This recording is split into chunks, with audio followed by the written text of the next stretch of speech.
imagine for a second that you receive a letter in the mail. Okay. But it is not just, a routine bill or something. It is the single most important document you will ever encounter in your entire life. Oh, wow. Yeah, it contains your family history, the deepest truths about your existence, and a really profoundly personal message of love from someone who knows you intimately. That is a pretty heavy piece of mail. It is. But here is the massive problem. The letter is written in an ancient, complex code that you cannot read at all. Oh, man. So you were just stuck holding it. Yeah, the syntax is alien. The alphabet is completely unrecognizable. So you have to rely on someone else, maybe someone from a totally different culture halfway across the world, to read it, interpret it, and then summarize it for you. I see. You are getting the message, broadly speaking, but you are always hearing it through a filter. You never get to just hold the letter, run your fingers over the ink, and read the words directly for yourself. That analogy really captures the historical reality for, well, an entire population of believers. Yeah. Millions of people over centuries hearing the message of their faith, but never actually reading the direct letter in their own tongue, unfiltered by an intermediary. Welcome to our deep dive into the source material for today. We are exploring a subject of, staggering scope for you today. We really are. We are talking about the monumental, almost unimaginable task of translating a 73-book library of ancient Hebrew and Greek texts into Chinese. A massive linguistic feat. Yeah, one that stretched across over 3 decades. It survived the ravages of war, displacement, and it extracted an immense physical and psychological toll from the people who did it. It is just a profound story of human endurance and, unshakable spiritual conviction. Yeah. And the focal point of our deep dive today is the man who spearheaded this whole thing. Blessed Gabriele Allegra. Yes. Born Giovanni Stefano Allegra in Sicily in 1907, today he is widely known as the Saint Jerome of China. That is quite a title. It is a huge title. So our mission today is to really unpack Blessed Gabriel's life, his profound Franciscan spirituality, his deep love and respect for Chinese culture, and this historic achievement of his. Producing the very first complete translation of the Catholic Bible into Chinese. Yeah, directly from the original languages, utilizing a team of native Chinese translators. To truly appreciate the magnitude of what he accomplished, we have to look at the roots of his calling. Where did he come from? Well, the historical sources indicate that he came from a very humble, faithful family in a small town in Sicily. He actually entered the Seraphic College at the tender age of 11. 11 years old. Wow. Yeah. So his early life was entirely steeped in a very deep, vibrant faith. Yeah. But the real pivotal moment, the catalyst that dictated his whole life's work, happened in 1928. So he was just 21 years old then, a young theology student, probably just trying to figure out his place in the world. Yeah, and he was attending the Franciscan centenary in Rome. This was a huge international event honoring John of Montecorvino. John of Montecorvino, he is a significant figure because he was the first bishop of China, arriving there all the way back in the 13th century. That is true. And during this centenary commemoration, the young Gabriel learned a really shocking fact. What was it? He discovered that despite centuries of missionary presence in China, Catholics there still did not have a complete translation of the Bible in their own language. Centuries. And no full Bible. According to his own memoirs, he described this realization as an electric shock. An electric shock. I like that. He also called it a burning fuse near a powder keg. It just completely reoriented his existence. I mean, he realized that this vast population of faithful Chinese Catholics could not read the full text of their own sacred scriptures. Yeah, they were reliant on missals, prayer books, summarized teachings, but the complete foundational text was just missing from their hands. I am looking at the timeline here, and I am honestly stuck on the sheer inefficiency of this. Yeah, to me. Well, if we look at the historical landscape of 1920s China, the Bible was not entirely unavailable, right? Protestant missionaries had been highly active in translation work for a long time. Very active, yes. Yeah. Throughout the 19th and early 20th centuries. Most notably, they published the Union Version in 1919, which became a huge landmark translation. So if the Protestants had already done the heavy lifting and published a Chinese Bible, why did Blessed Gabriel feel this burning need to start from scratch? That is a very valid question. I mean, he is essentially signing up for decades of misery. Yeah. Is the semantic loss from an existing translation really that catastrophic? The deficit lay really deeply embedded in the methodology and the source text that those previous translators used. Okay, unpack that for me. The existing Protestant translations While they were monumental achievements and incredibly influential, they were generally translated from a mediating language. Meaning they translated it from English or maybe Latin rather than the original ancient Hebrew, Aramaic, and Greek texts. Yeah, usually from English versions like the King James or the Revised Version. And furthermore, these translations were primarily the work of non-Chinese foreigners. So a European or American missionary would do the heavy theological translating. And they would have Chinese assistants who occasionally reviewed the text for fluency or style. But the Chinese scholars were not the primary translators. They were not making the foundational exegetical decisions. No, they were not. So Blessed Gabriele formed this audacious, seemingly impossible goal. He wanted to create a Catholic Bible translated strictly and directly from the original biblical languages. Hebrew and Greek. Yes. He wanted it deeply rooted in Catholic exegesis, and crucially, he planned for it to be eventually co-translated by native Chinese scholars. Think about the last time you tried to translate a culturally specific joke or idiom to a friend from another country. Oh, never lands. It is so hard. You have to explain the context, the tone, the double meanings. Now imagine doing that with the Word of God, where a misplaced character or a flattened definition could literally trigger a theological heresy. That is a terrifying amount of pressure. When you translate a text through a mediating language, you are just playing a high-stakes game of telephone. The necessity of his project really comes down to scientific and exegetical accuracy. When you translate any complex text, you are essentially making interpretive choices every single step of the way. Give me an example of the mechanics there. Let us look at a specific word in ancient Hebrew. It might have 3 subtle layers of meaning, encompassing historical, prophetic, and poetic nuances all at once. Okay. But the English word chosen by an 18th century translator to represent it might only capture one of those layers. Just the historical one, maybe. Yeah. If a subsequent translator then takes that English word and translates it into Chinese, they're only translating the single layer of meaning captured by the English. They are completely losing the other 2 layers that existed in the original Hebrew. The message gets slightly flattened with each transfer. You lose the architectural depth of the original language. And the compounding issue was that the Catholic Church at this time was feeling intense pressure to provide the Chinese clergy and the faithful with a direct, uncompromised text. Blessed Gabriele viewed the Bible as a letter from heaven. If you are delivering a letter from the creator of the universe, you want it to be as close to the original intent as humanly possible. You do not want the telephone game version. He believed the Chinese people deserved to receive this letter directly from the source without the cultural and linguistic filters of an intermediate European language. He wanted them to have that unfiltered architectural depth. Yes. So you have this 21-year-old with a powder keg in his chest, but a burning fuse does not mean anything if you do not know the language. That is very true. Which means the minute he steps off the boat in Hunan province in July of 1931, the clock is ticking.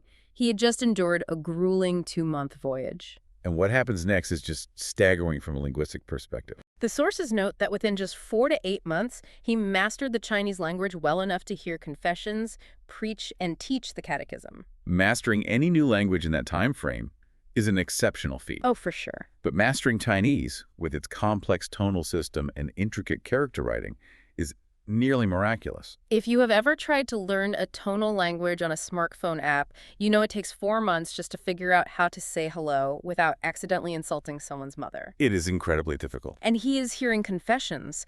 The sheer cognitive load of that, of listening to the deepest sins and sorrows of a people in a language he just learned, is terrifying. It speaks to a level of intellectual immersion that goes far beyond flashcards and grammar drill. Yes. However, what is truly fascinating here is not just his linguistic aptitude, but his cultural methodology. How so? He did not just learn the language mechanically so he could start talking at people or imposing his European worldview upon them. He dove headfirst into the soul of the culture. He became a student before he ever presumed to be a teacher. Yes, he rigorously studied the fundamental texts of Chinese civilization. He read the 5 classics and the 4 books of Confucianism. Oh, wow, going straight to the foundational texts. He trained himself in translating them to and from Chinese, dissecting how ancient Chinese philosophers constructed arguments and expressed abstract thought. That is intense. He even developed a profound admiration for the ancient Chinese poet Kuo Yuan. I want to highlight the significance of that. He is a Catholic missionary, a Franciscan priest deeply devoted to his own faith, but he is poring over ancient Chinese poetry and Confucian ethics. He actually believed that the profound human values contained within these Chinese classics prepared the heart for the gospel. He also closely studied the historical methods that ancient Buddhists used when they translated their sacred Sanskrit texts into Chinese centuries earlier, didn't he? He did. He was looking for methodological inspiration from them. He analyzed how they took an alien religious vocabulary from India and mapped it onto existing Chinese characters without losing the spiritual weight of the concepts. It is like moving to a brand new country, and instead of immediately trying to impart your own philosophy, you sit down and spend your days reading their Shakespeare, Yeah. their ancient myths, their foundational constitutional documents. You do all of this just to understand the root system of the people before you ever offer them something new. It shows an incredible level of respect. It is not like bringing a fully built, prefabricated European house and dropping it in the middle of Beijing. He viewed it more like grafting a new branch onto an ancient, deeply rooted Chinese tree. He had to understand the root system, the Confucian classics, the Buddhist translation methods, so the tree would not reject the graft. That makes a lot of sense. If we connect this to the broader study of religious missions, this cultural reverence reflects a specific, profound theological belief. Blessed Gabriele believed deeply in the concept of diffusio evangelii intergentis, Which translates to spreading the gospel among peoples. recognizing that God was already at work in China long before a Sicilian friar arrived on a boat. Yeah, he was actively looking for the seeds of the word that were already present in Chinese culture. He saw the beauty, the moral rigor, and the aesthetic depth in Chinese literature and philosophy as a foundation that was already anticipating the truths of Christianity. He was not there to destroy or overwrite their culture. No, he was there to show how his faith could harmonize with and elevate the profound truths they already held dear. And he needed every ounce of that cultural and linguistic grounding for what came next. In 1935, 4 years after he arrived, he officially began the translation work, And he started with the Old Testament. translating from Hebrew alone. Working alone on a translation of that magnitude, moving from ancient Hebrew to modern Chinese, is a staggering burden. He called the work hard and obscure. He wrote in his memoirs that it required the patience of Job. I can only imagine. He described the agonizing process of weighing every single aorist and participle, dissecting the ancient grammar word by painful word, He famously called the Chinese Bible the daughter of sorrow. forged in tears and blood. The isolation of that early work must have been immense. Translating ancient Hebrew requires balancing extreme technical precision with artistic fluency. Because Hebrew is a language built on verbal roots and dynamic action, right? Yes, whereas classical Chinese often relies on a very different structural rhythm and conceptual pairing. Doing that single-handedly, without a sounding board or a team of native experts to verify the nuance, is an almost insurmountable intellectual challenge. Let us dig into the mechanics of that challenge. You mentioned weighing every aorist and participle. How do you actually translate a highly specific ancient Greek or Hebrew verb tense into Chinese? That is tricky. Because Chinese traditionally does not conjugate verbs for tense in the same way European languages do, does it? That is precisely where the tears and blood come in. Let us say, in Greek, an aorist participle might convey a very specific timing of an action relative to another action. Like something happening once, definitively, in the past. Yes, but in Chinese, you do not change the ending of the verb to show that. You have to rely on context, time markers, or specific aspectual particles to convey the exact same definitive completed action. And you have to do that without making the sentence feel clunky or unnatural to a native speaker. If you get it wrong, you might accidentally imply that an action is ongoing when it should be finished. Which could drastically alter the theological meaning of a biblical passage. Blessed Gabriele was wrestling with thousands of these microscopic decisions every single day, completely alone in his study. But then, after a decade of this grueling, solitary confinement with his lexicons, we reach a brilliant pivot in 1945. The turning point. After completing the first draft of the Old Testament, he realized a fundamental truth about his limitations. To achieve true fluency, elegance, and native understanding in the final Chinese text, he could not do it alone. The text needed the soul of a native speaker. So he founded the Studium Biblicum Franciscanum in Beijing. This was the moment that elevated the project from a personal, heroic endeavor to a historic milestone. He recruited 5 Chinese Franciscan friars to collaborate with him. And these were not just clerical assistants. These men had graduated from Fujian University with rigorous degrees in Chinese literature. So they really knew their stuff. This decision officially made his project the first translation, where native Chinese scholars were actual co-translators, working directly with the original Greek and Hebrew texts alongside him. They were an actual team, debating the nuances of ancient syntax together. But the timing of this foundation, 1945 in Beijing, means they were stepping directly into the shadow of immense historical turmoil. Yeah, the Second World War had just ended, the Japanese occupation was concluding, and the Chinese Civil War was rapidly escalating.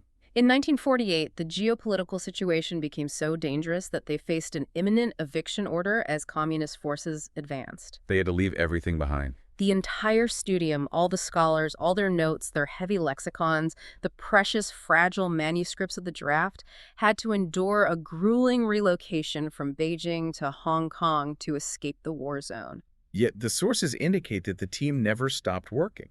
Wait, how is that psychologically possible? It is hard to fathom. How do a group of scholars manage to sit around a table and debate the exact Chinese character to represent a Hebrew idiom while packing their bags, securing train tickets, and listening to the distant sound of artillery fire? The level of compartmentalization required is baffling. The answer lies in the deeply communal nature of the studium itself, doesn't it? Yes, the expert consensus in the source documents synthesizes this beautifully. The Studium Biblicum was not just an academic translation bureau. It was not a sterile university department. It was a Franciscan fraternity. The communal aspect of their lives, living together under the same roof, praying the divine office together at specific hours, celebrating the Eucharist together every morning, and working together over the texts, it fortified them. It was a shared life, not just a shared office space. When the external world became chaotic, the internal rhythm of their fraternity remained constant. They were anchored by a shared spiritual rhythm that transcended the chaos of the Civil War. They supported each other emotionally and spiritually. When one scholar was exhausted from deciphering a particularly brutal chapter of Ezekiel, or fearful for the safety of his family in another province, the fraternity sustained him. The translation was not just an academic job they clocked into. It was an extension of their communal prayer and their absolute dedication to their faith. That communal dedication, forged in the fires of a civil war and decades of meticulous scholarship, eventually yielded the ultimate prize. The completed translation. The translation of the entire Bible, both the Old and New Testaments, was finally completed in 1961.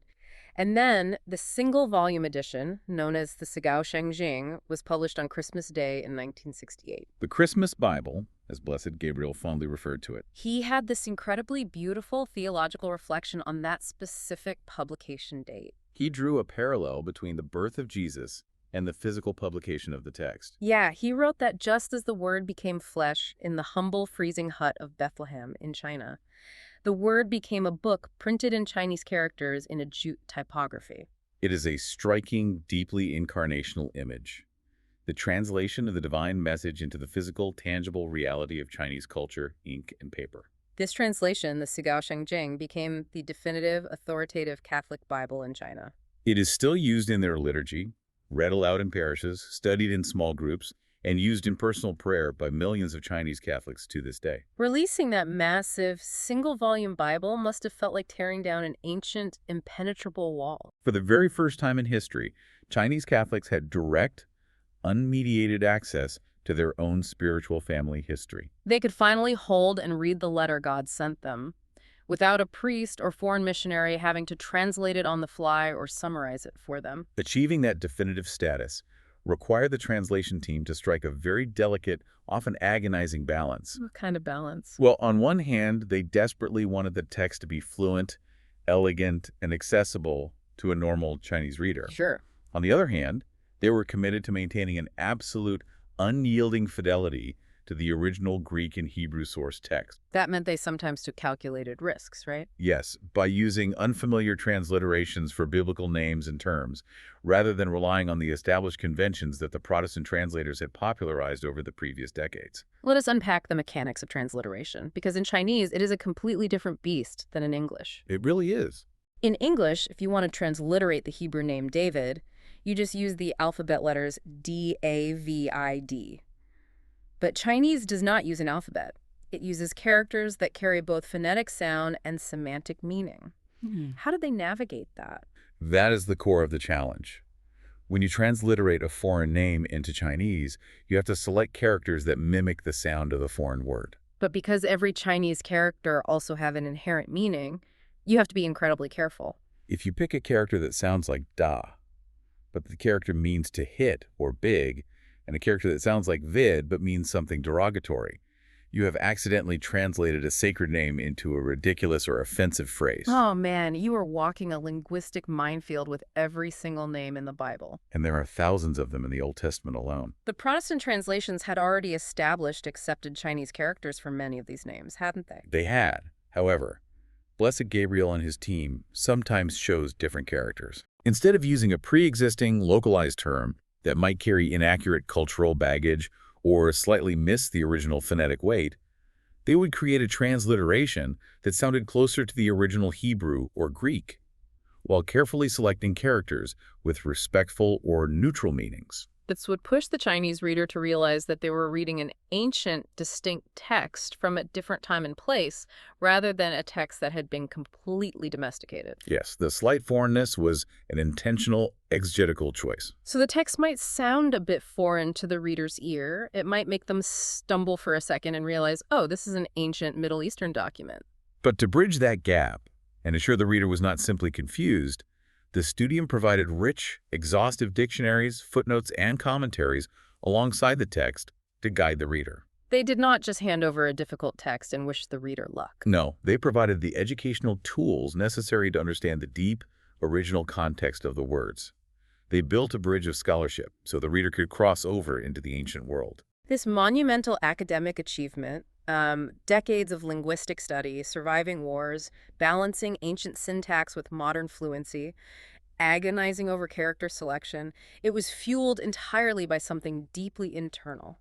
It was fueled by Blessed Gabriel's intense Franciscan spirituality. His entire life, his endurance, and his academic rigor were anchored by a specific guiding motto, taken from an 18th century Franciscan, Blessed Leopoldo de Gaiche. The motto was, "In solitude Deum quaere et in medio populi tui salutem operari." To seek God in solitude and to work salvation in the midst of your people. He viewed the grueling study of languages not as a dry academic exercise, but as a form of continuous, unbroken prayer. For him, the Bible was God's love letter. His intense devotion to the Eucharist and to Jesus Christ was the actual engine driving his scholarship. His goal was never personal academic glory or, securing tenure at a university or building an impressive resume of publications. His singular ambition was beautifully simple and repeatedly stated in his writings, giving Christ to China and China to Christ. I am trying to picture his daily life. And it is very easy to imagine a scholar locked in a dusty room for 30 years, surrounded by towering stacks of lexicons, analyzing ancient grammar all day under a weak lamp. That is a common trope. Usually, that kind of environment makes a person cold, detached, and overly intellectual. They become obsessed with the minutiae of the text and lose sight of the people outside their window. How did he keep his intense academic rigor from smothering his spiritual fire? How did he avoid becoming just another dusty academic? Yeah. To understand that, we have to look at the Franciscan intellectual tradition, following in the footsteps of figures like St. Francis and St. Bonaventure. What does that tradition say? In this tradition, there is no separation between the intellect and the heart. Knowledge is never pursued for the sake of knowledge alone. It is pursued specifically to deepen love. So if you learn something new about God, it should immediately translate into a deeper love for God. The act of studying itself is an act of devotion. Sitting with a dictionary is a form of worship. Unlocking a difficult Hebrew verb or deciphering an obscure Greek participle was not just a linguistic puzzle for Blessed Gabriele. It was an act of intimate love toward the divine author of that verb. Yeah. Every word he translated, every grammatical knot he untangled, was a way of drawing closer to the mind and heart of God. The rigorous academic work was the very mechanism of his spiritual fire. He did not leave his prayer life at the door when he entered the translation room. The translation room was his chapel.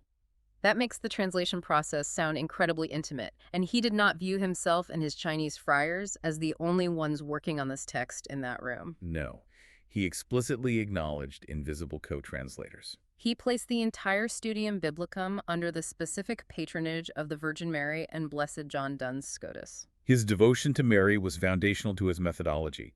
He viewed her not just as a historical figure, but as the immaculate co-redemptrix and the mediatrix of all graces. In his writings, he frequently emphasized that the true wisdom required to translate the Word of God accurately cannot be found merely by searching through libraries or buying more lexicons. Or sitting at the feet of supreme academic masters. He believed wisdom was a direct, infused gift. A gift granted by the Holy Spirit through the intercession of the Virgin Mary. He felt her benevolent assistance actively guiding the daily work of the studium, helping them find the right characters, giving them clarity when the Hebrew text was obscure. But the inclusion of Blessed John Duns Scotus as a patron is equally vital to understanding the theological engine of his mindset. The Chinese Bible is literally named after him. The Sigao Bible is the Chinese transliteration of the name Scotus. They stamped his name on the cover of the greatest linguistic achievement of their lives. John Duns Scotus was a brilliant, highly complex 13th century Franciscan theologian.